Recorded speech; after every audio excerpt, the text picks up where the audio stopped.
Ассаламу алейкум ва рахматуллахи ва баракатух. Құрметті ұзнағаш бүйегіміз көрермендері, қалдарыңыз қалай? Баршаңызға Алланың сәлемі, рахмы және берекесі болсын. Міне алдында айтқандай, биогум рецептімен бөлісеміз деген болатынбыз. Енді сонымен бөлісе кетейік. Видеомыз ұзақ болып жатса, сабырлық танытып, аяғына дейін көріңіздер. Биогум рецептін қай жаққа қолданады, не үшін керек қазір толыққанды бәрін айта кетеміз. Бисмилля. Міне бізге мынандай 200 литрлік бочка керек болады. Аузы мынандай жақсы жабылатын болса, онда жақсы. Аузы ондай жабылатын болмаса, онда аузын пакетпен жауып аласыздар. Ішіне 180 литр су құйылады. Бір қарыста жеткізілмей. Судың температурасы өте маңызды. Судың температурасы 20-25 градус болу керек. Әйтпесе ашымай қалады. Өзіміздің ұзын термометр өте ыңғайлы. Міне 24-ден жоғары кетіп бара жатыр. Қазір көрейік.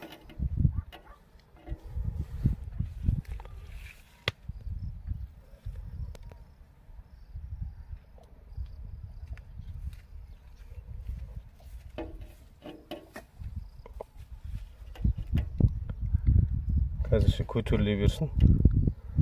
Арқылы түсіндіре берейік. 60 литр құрғақ биогумус саламыз.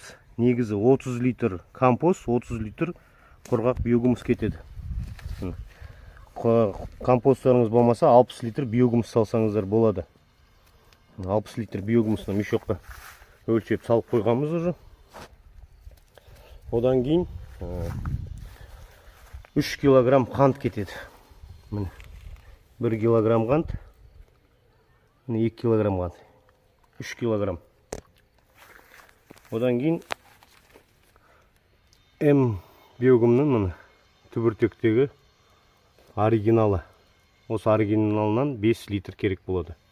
Бұл оригиналды айтып жүрген биореакторда жасалынады. Өзінің ашқысымен осыны жасап алып, 200 литрға жасап алып, көбейтіп алсаңыздар болады. Осы кішкентай 5 литрді көбейтіп аласыздар. Температурамыз қалай болып жатыр екен көрейік. Міне әдемі көрсеткіш 25-те 5 көрсетіп тұр. Судың жылылығы өте маңызды. Су 20 градустан төмен болса, ол ашымай қалады. Неге ашымады, болмай қалды деп жүреді. Сол үшін 20-25 градус міндетті түрде судың жылылығы болу керек. Анадай күн салқын кездерде болатын болса, комнатный температура болу керек. Басқа мысалы қыс айларында сондай болса, или күз айларында суық кетпеу керек. Бір температураны ұстап тұру керек. Енді жаз болғаннан кейін суы қоймас. Ал кеттік. Ал бисмилля. Немізді құрғағымыз салайық. Аллаху акбар. Бұдан көп болып кетсе, өте қою болып кетеді, қоймалжын болып. Нормасы осы 60-30 жаңағы компосттан салсаңыздар болады, 30 биогумустен салсаңыздар болады. Одан көп болса қою болып кетеді. Мына өзінің нормасы.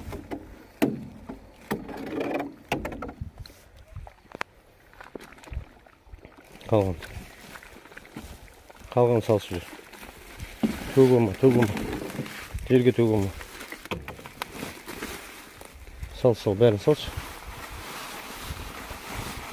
Сал. Қазір отырады.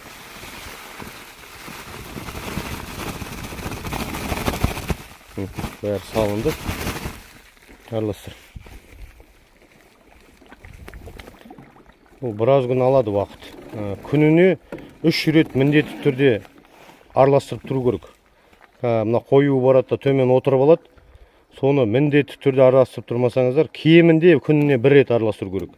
Әйтпесе 3 рет міндетті түрде араластырасыздар. Араластырмасаңыздар, жаңағы реакция жүрмейді.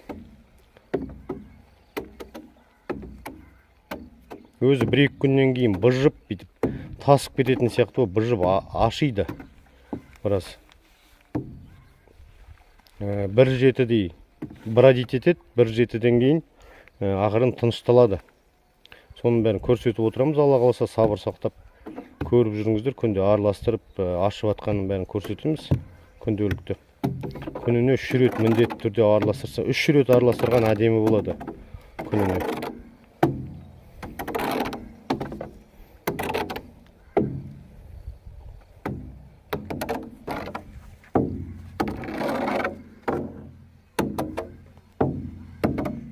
Жақсылап араластыр, жақсылап. Бұлай наоборот араластыр енді. Түбі. Ауыр болып тұрма түбі? Түбі ауыр болады, араластыр. Түбін. Дүзуінен әртүрлі араластыра берсіз. Бұлайнан. Неше түрлі. Әбден араластырып ал. Қазір мұна түбінде биогумус болғаннан кейін толып тұр. Қазір биогумус кішкене неткеннен кейін судың өзі қайтадан төмен қарай түседі. Міне уже түсіп бара жатыр. Міне көрдіңіздер ме? Су бұрын қай жерге дейін болған. Қазір қайтадан түсіп бара жатыр. Қазір биогумус бойына сіңіргеннен кейін су кішкене түседі қайтадан.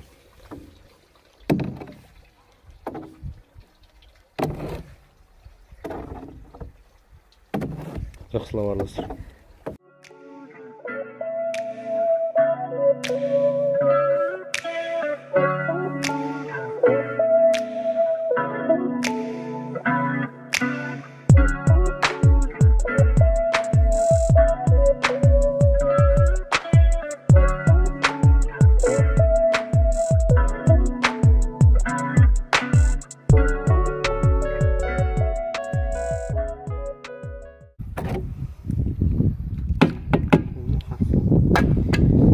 Осылай жақсылап араластырып аламыз. Енді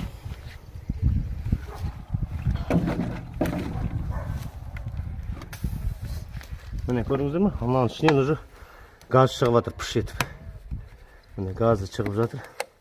Міне иісі бар. Андай ненің иісі шығады. Бара жөнін. Міне 200 литрға 5 литр маточный биогум құясыздар. Жақсылап араластыру керек. Жақсылап араластырып алдық. Артынан Алла қаласа тағы да араластырамыз.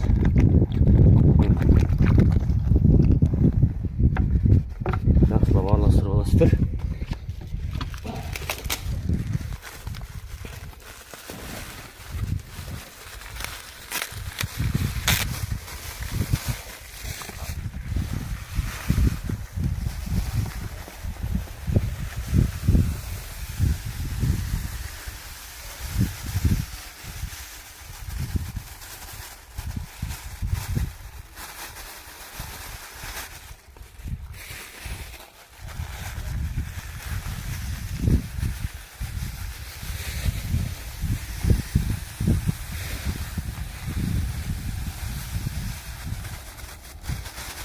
Бұл енді биогумның жақсылықтарын айта кетейік. Уақыттан еткен кезде бұл биогумды қай жерге пайдаланады? Биогумды дайын болған кезде өсімдіктерге құя берсеңіздер болады түбіне. Содан кейін шылаушындарға витамин қып шашасыздар. Содан кейін компост жасауға да пайдалануға болады. Компостқа ең бірінші болып жатса, ыстық су құйып жібересіздер. Компост қайып жасалынатын кісілер біледі. Бір қатар шөп, бір қатар қи, бір қатар шөп, бір қатар шөп не рулет қып. Бір шөп, бір қи қып компост солай жасалынады. Биіктігі 1,5 метрден жоғары болу керек міндетті түрде. Соның табиғи да қызады ол негізі. Мына биогум, бактерия деген бізге ертерек қыздырып береді. Уақытты үнемдейміз. Ертерек неге түседі? Қызу процесіне. Жаңа компостқа нету үшін ыстық су шашып беріп, кейін артынан мына биогум дайын болған кезде осы биогумды шашсаңыздар болады. 3 нәрсеге пайдалы болып тұр ғой сонда. Біріншісі жаңағы өсімдікке құя бересіздер түбіне. Екіншісі шылаушындарға витамин ретінде шаша бересіздер. Үшіншісі жаңа компост жасағанға да пайдалансаңыздар болады. Бұл жерде бәрі тірі бактерия болғандықтан, пайдалы тірі бактериялар болғаннан кейін бұлар жаңағы бактериялар қыздырады компостты. Бір ем биогумды 3 нәрсеге пайдалануға болады.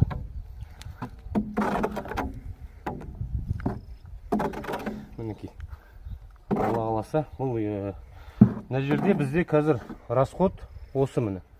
60 литр ем биогумымыз 70 теңгеден бір 4000 теңге болған шығар. Қантымыз жоғымен қанша болды қантымыздың бағасы? 1 килосы 440 теңге. 1 килосы 400 теңге 40 теңге болғанда, енді есептейсіздер 1000 теңге, 1200 теңгеден кішкене астам болады. Мына ем бактерия маточный ем биогумды 1000 теңгеден алдық біз, 5000 теңге. Сонда бас аяғы 15000 теңгеге жетпейді расход. Мұнан 200 литр ем биогум шығарасыздар. 500 теңгеден сатып жатыр. Сонда есептесеңіздер, 200 литрдан 100 000 теңге шығарасыздар. Негізі сату несінде нетсеңіздер, или бір кісілер болады, өздері сатып алып жүреді, мысалы, ылғидашы осы ем биогумды. Соны мысалы 100 000 теңгесін үнемдеуге болады да. Осыған жасап өзі пайдаланады, өзінен артылғанын жаңағы сұраған кісілерге 500 теңгеден сата береді. Өзі біледі ғой қалай сатады, бағасына өзі келіседі. Негізгі бағасы 500 теңге литрі дайын болған ем биогумнан. Мына оригиналдікі 1000 теңге. Оригиналдікі 1000 теңге. 5 литрді осылай 200 литрға көбейтіп аласыздар. Кейін мұнан түбінен бір 10-15 литр айраннан бұрын аштық алып қалып жатушы еді ғой. Солай аштық сияқты алып қалып түбінен басқа или бір ыдысқа құйып алып па, оны да уже тағы бір рет жаңағыдай 10 литрді маточный ем биогум құймай, тағы бір рет осылай жасап алсаңыздар болады. Түбінен айран сияқты алып қалып. Аштық ретінде бір 10-15 литр алып боласыздар. Сөйтіп 2-3 қайтара жасасаңыздар болады. 2-3 қайтара жасағаннан кейін ол жаңағы уже оригиналдың күші уже азаяды. Одан кейін 2-3 рет жасағаннан кейін 2-3 реттен тағы да осылай оригинал алып көбейтіп алсаңыздар болады. Мынау деген таптырмас дүние енді. Өсімдіктеріңізге де құйсаңыздар болады. Жаңағы шылаушындарыңызға да құйсаңыздар болады. Өте жақсы. Шылаушындар өте жақсы нетеді, көбейеді, семіреді. Өте жақсы көмектеседі шылаушындарға. Сонымен жаңағы компост жасап жатқан кісілер компосттарыңызға шашып, ем бактерияның орнына қолдансаңыздар болады. Ал енді әбден араластырып алайық.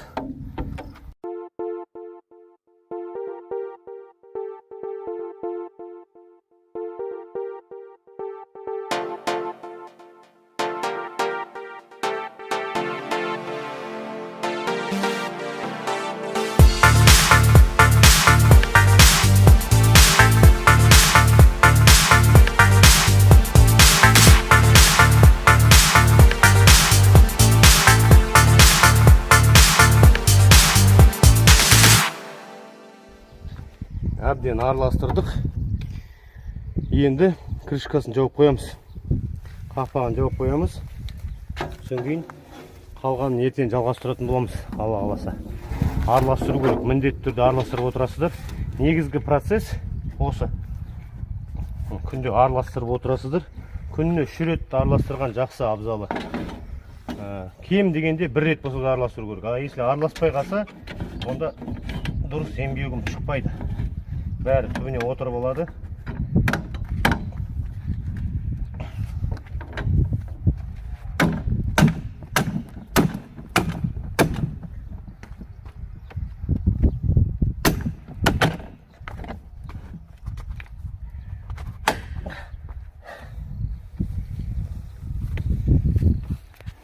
Ертең тағы араластыратын кезде Алла қаласа ашып араластырамыз, көрсетеміз. Сабыр сақтаңыздар иншалла.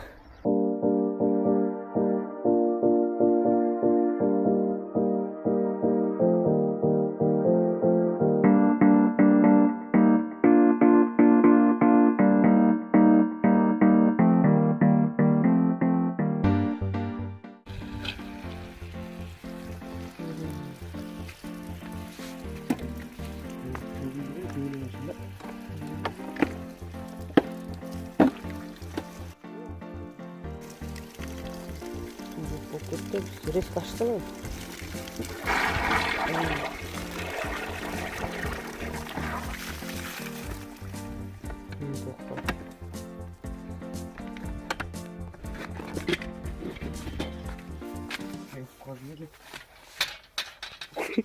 Бетіңді полный алайын ба? Аш. Ё, милин болып тұр ғой. Аңғырсын.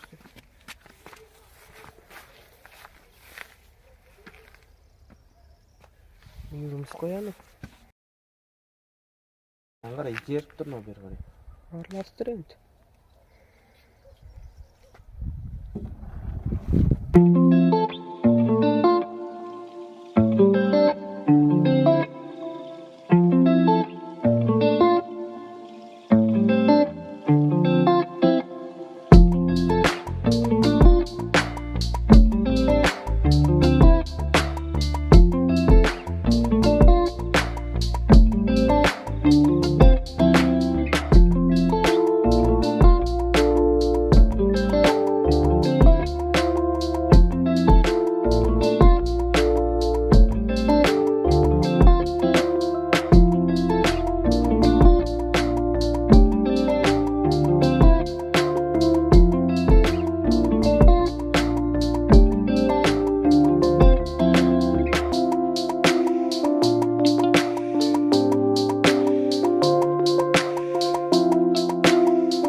Ауданның бал? Ассаламағалейкум. Қайырлы таң. Жұма мүбәрәк болсын. Жұмадағы дұға тілектеріңіз қабыл болсын. Міне бізді бүгін 3-ші күн. Біз сәл 10 литрдай суды көбірек құйып жібердік. Содан тасып жатыр. Негізі бір 170 литр су құйсаңыздар жетеді. Көрдіңіздер ме? Мынау қалай сістіп жіберген, мына кіршіксін көрдіңіздер ме? Қалай сістіп жіберген. Кіршіксін сістіп жіберген. Қалай ашайық, бисмилля деп. Ауа вообще жібермей тұр ғой, мына получается.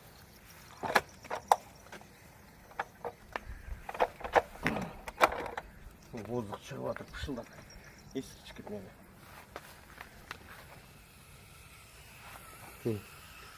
Естіп тұрсыздар ма? Газ шығып жатыр, газ.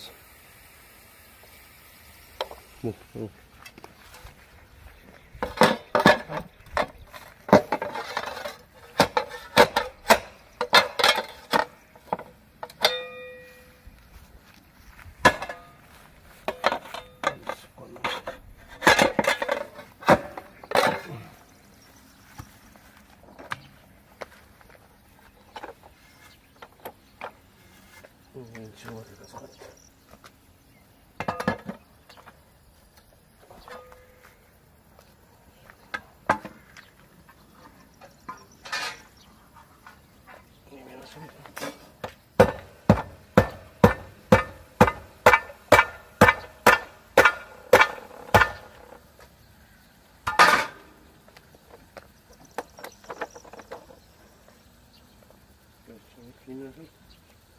Пауза қойып.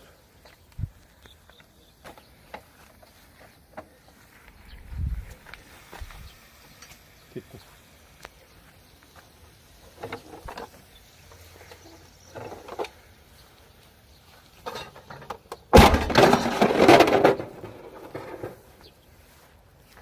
Аллаху акбар. Көрдіңіздер ме?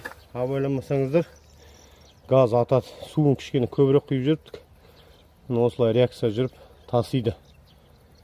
Мынаны кішкене суын төмендеу қылсаңыздар таситын сияқты болып осылай бұжиды, сол кезде аса алмайды. Бізде су кішкене бір 10 литрдай көп болып кетіпті. Қолымды арандатып алдым.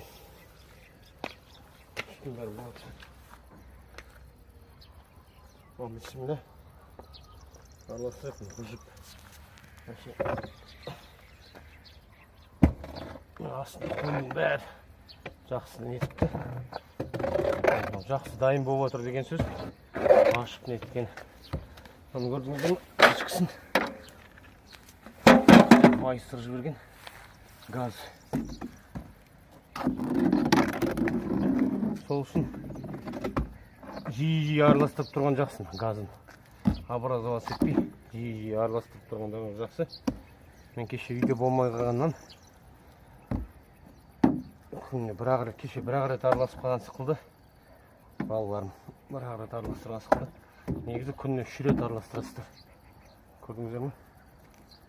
Суды 10 литрдей көп құйып жетпіз.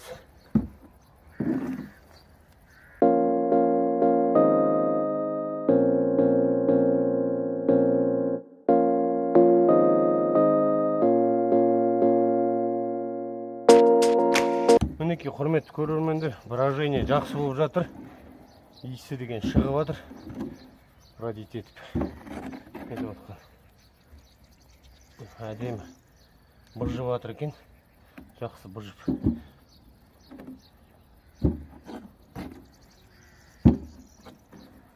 Осылай араластырып, әбден араластырып отырасыздар.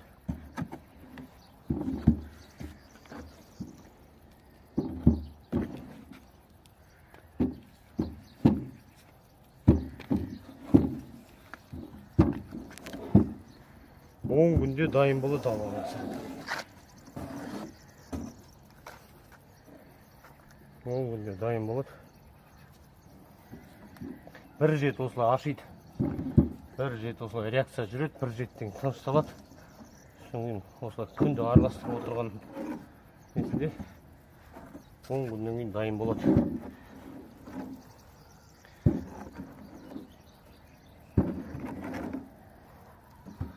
Күннен кейін дайын болған кезде 1 литрді 20 литрдан 50 литрға дейін араластыруға болады. Араластырып, сауысындарыңызға сата бересіздер, шаша бересіздер.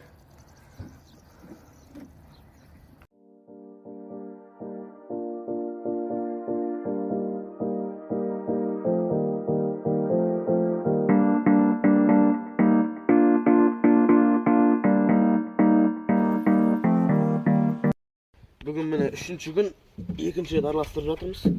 Кеше 1 рет араластырған болатынбыз. Әкем жоқта. Күніне 3 рет араластырған дұрыс екен.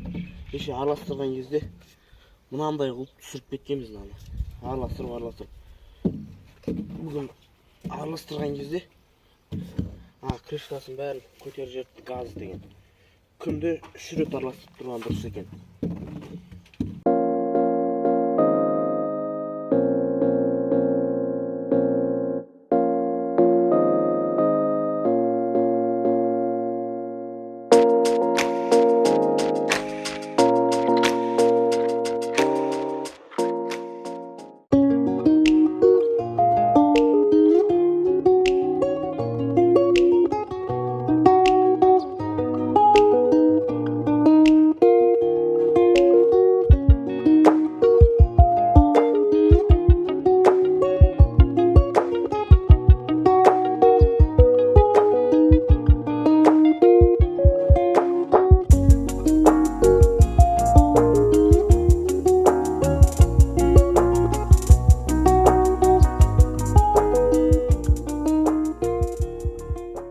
Мынауымыздың резинкасы құрылды ма?